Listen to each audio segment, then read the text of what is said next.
আসসালামু আলাইকুম এভরিওয়ান। এই ভিডিওতে আমরা ট্রানজ্যাকশনের আরো কিছু এক্সাম্পল দেখব। সো এই ভিডিওতে আমরা কনকারেন্সি কন্ট্রোল এবং স্টোর প্রসিডিউর ইমপ্লিমেন্টেশন করব। ওকে, তো রেস কন্ডিশন বলে একটা টার্ম আছে। এই জিনিসটা কি? অনেক সময় একাধিক ইউজার একই সাথে একই অ্যাকাউন্ট থেকে টাকা উইথড্র করতে পারে। ওকে, এতে একটা বড় প্রবলেম হয় যাকে বলা হয় রেস কন্ডিশন। সাপোজ এই অ্যাকাউন্টে 5,000 টাকা আছে। এখন একই সময়ে দুইজন ইউজার যদি 3,000 টাকা উইথড্র করতে চায় এবং প্রপার কন্ট্রোল না থাকে, তাহলে সিস্টেম কি করবে? হয়তো দুইজনকে টাকা দিয়ে দিবে, কিন্তু এর রেজাল্ট কি হবে? অ্যাকাউন্টের ব্যালেন্স তো নেগেটিভ হয়ে যাবে, তাই না? সো এটা তো প্রবলেম একটা। সো এই প্রবলেমের সলিউশন হলো কনকারেন্সি কন্ট্রোল। এটা কি করে? একটা স্পেসিফিক রোকে লক করে ফেলে, ঠিক আছে, এবং ওই রো থেকে শুধুমাত্র একই সময়ে একজন ইউজারই টাকা উইথড্র করতে পারবে। সো এটা কিভাবে ইমপ্লিমেন্ট করতে হয় আমরা একটু দেখি। প্রথমে আমরা একটা ট্রানজাকশন স্টার্ট করব, তাই না? সো আমাদের লিখতে হবে স্টার্ট ট্রানজাকশন, দেন এটাকে আমরা রান করব। এরপরে আমরা সাপোজ এই এ রোটাকে লক করে ফেলবো, হ্যাঁ। সো তার জন্য আমাদের কি লিখতে হবে? প্রথমে আমরা সিলেক্ট করব। So select all from accounts where account number is equal to A. Okay, এবং আমাদের একটা লিখতে হবে জিনিস যে ফর আপডেট। ওকে, দেন এটাকে আমরা যদি রান করি তাহলে আমাদের এই রোটা কি হয়ে গেছে? লক হয়ে গেছে। এখন এখান থেকে যদি আমরা উইথড্র করি, ঠিক আছে, 3,000 টাকা, তো সেটা কিভাবে করি? আমরা আপডেট করে দিই, তাই না? So update accounts and set করে দিই কি? Balance. Balance is equal to balance minus 3,000 where account number is equal two. Okay, so এটাকে আমরা কি করলাম? রান করে নিলাম এবং আমরা এখন কমিট করে দিব। ওকে, সো এখন আমরা দেখি যে আমাদের টেবিলে কি চেঞ্জ আসলো। সো এখানে আমরা দেখতে পাচ্ছি যে এ অ্যাকাউন্ট নম্বরের ব্যালেন্স কিন্তু এখন 2,000 হয়ে গেছে। অর্থাৎ আমরা এভাবে একটা রোকে লক করে ফেলতে পারি এবং সেখান থেকে উইথড্র করতে পারি। তাহলে আর দুইজন ইউজার একই সময়ে মানি উইথড্র করতে পারবে না, ঠিক আছে? সো আমাদের কনকারেন্সি কন্ট্রোলের এক্সাম্পলটা আমরা দেখলাম। এবার আমরা স্টোর প্রসিডিউর ইমপ্লিমেন্টেশন করব। Okay, so store procedure with commit ও রোলব্যাকের এক্সাম্পল আমরা দেখব। এখন এক্সাম্পলটা হচ্ছে simple money transfer procedure with error handling. হ্যাঁ, সো আমরা এটা কিভাবে করব দেখি। প্রথমে আমাদের স্টোর প্রসিডিউর যদি শুরু করতে চাই তাহলে কি করতে হয়? আমাদের ডেলিমিটারটা চেঞ্জ করে নিতে হয়, রাইট? এরপরে আমরা কি করে একটা প্রসিডিউর ক্রিয়েট করি, তাই না?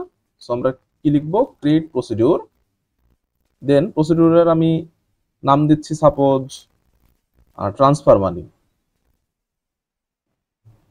ওকে, এবং আমরা এখানে কি কি প্যারামিটার নিব? যেহেতু ট্রান্সফার মানি করব আমরা, সেহেতু আমাদের একটা ফ্রম অ্যাকাউন্ট থাকা লাগবে এবং একটা টু অ্যাকাউন্ট, অর্থাৎ একটা অ্যাকাউন্ট থেকে টাকা মাইনাস হবে এবং একটাতে অ্যাড হবে, তাই না? সো এখানে আমরা যখন প্রসিডিউরকে কল করব তখন তিনটা প্যারামিটার আমরা পাস করব, তাই না? তিনটা ভ্যালু পাস করব। সেই তিনটা কি কি?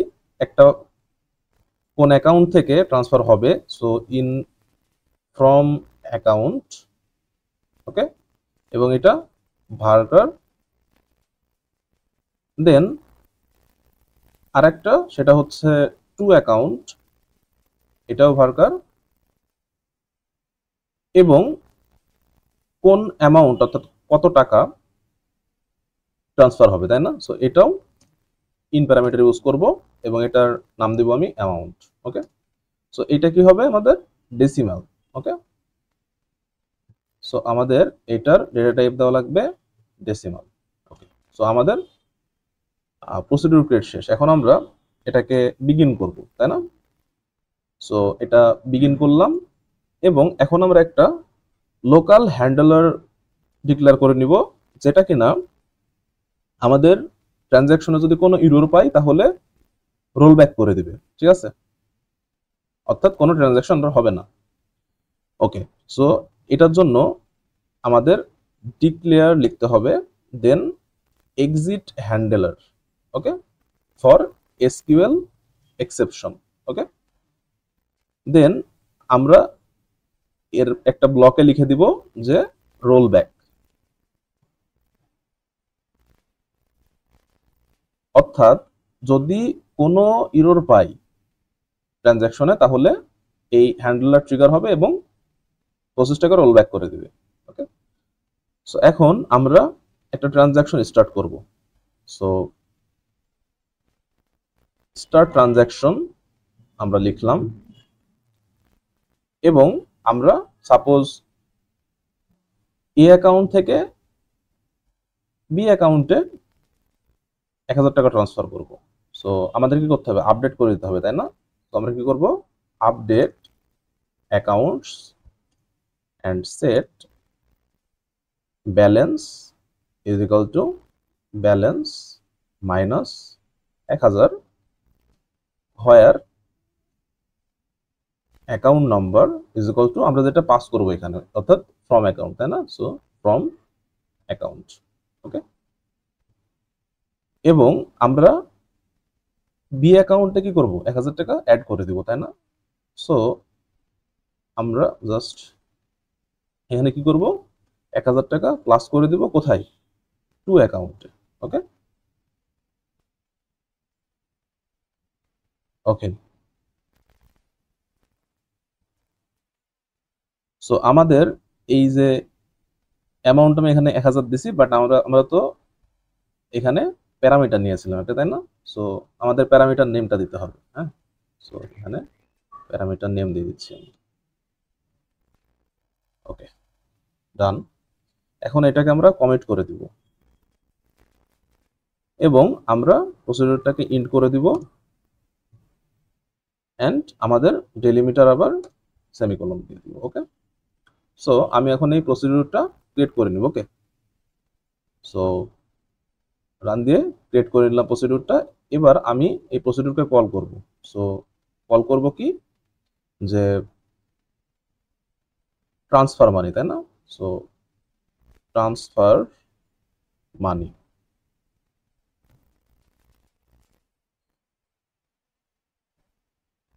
এবং আমরা কি কি প্যারামিটার পাস করব, ভ্যালু পাস করব ফ্রম অ্যাকাউন্ট। সো এখানে আমাদের এ অ্যাকাউন্ট থেকে যাচ্ছে এবং বি অ্যাকাউন্টে টাকাটা যাবে এবং 1000 টাকা। ওকে,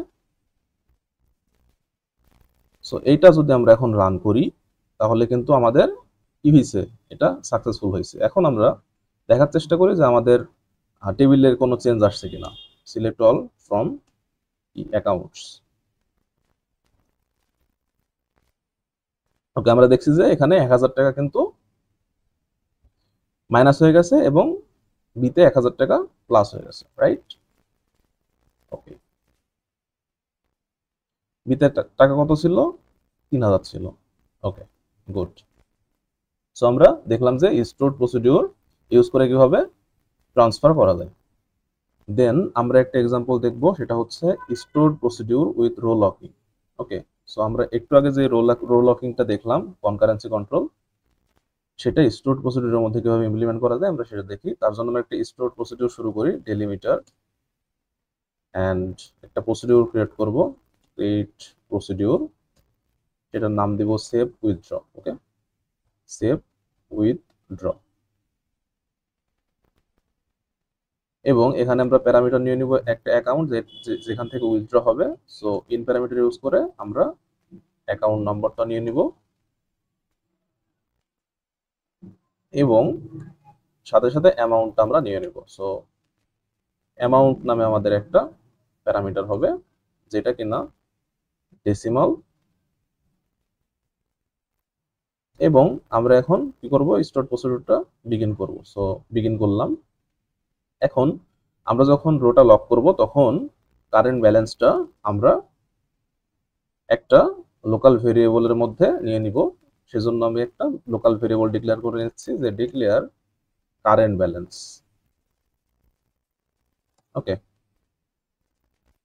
এবং এটা হবে ডেসিমাল। এখন আমি একটা ট্রানজাকশন স্টার্ট করতেছি। সো স্টার্ট ট্রানজাকশন লিখতে হবে আমাদের, এবং কি করব, প্রথমে রোটা লক করে নিব। সেজন্য আমাদের লিখতে হবে সিলেক্ট ব্যালেন্স ফ্রম, সরি, এখানে ব্যালেন্সটাকে আমরা কারেন্ট ব্যালেন্সের মধ্যে রাখবো। ওকে, সো কি করতে আমাদের, into current balance from accounts where account number is equal two 1 নম্বর, এবং আমরা কি করব, ফর আপডেটের জন্য, তাই না, অর্থাৎ আমরা রোটা লক করতেছি, আপডেট। ওকে, এখন আমরা একটা জিনিস চেক করব যে কারেন্ট ব্যালেন্সটা কি অ্যামাউন্টের সমান অথবা বড় কিনা। যদি থাকে তাহলে আমরা কি করতে পারবো, আপডেট করতে পারবো। So if current balance is greater than or equal amount, then আমরা কি করব, আপডেট করে দেবো ব্যালেন্সটা। Okay, so update accounts and set balance is equal to balance minus E, amount আমাদের, তাই না। Okay, then where account number is equal to কি আমাদের এ ডাবল সি অ্যাকাউন্ট নম্বর।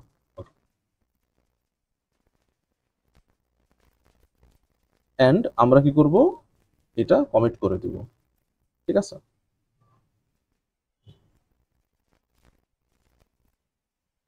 এবং যদি এটা না হয়, অর্থাৎ এই কন্ডিশন যদি আমাদের ফেল করে, তাহলে আমরা কি করব, রোল ব্যাক করে দেবো। তার জন্য আমাদের কি লিখতে হবে, এলস আমরা কি করব, রোল ব্যাক।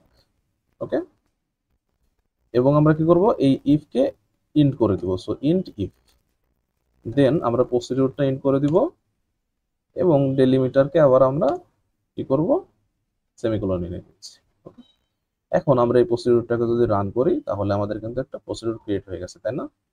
এবার আমরা সাপোজ কি করব, এই প্রসিডিউরটাকে কল করব। সো কল সেভ উইথড্র, এবং এখানে আমরা প্রথমে একটা অ্যাকাউন্ট দিব যে বি অ্যাকাউন্ট, এবং 500 টাকা। ওকে, এবং এখন যদি আমরা এখন এটা রান করি তাহলে আমাদের কিন্তু সাকসেসফুলি রান হয়ে গেছে। সো এখন আমরা একটু ব্যালেন্সটা দেখার চেষ্টা করি।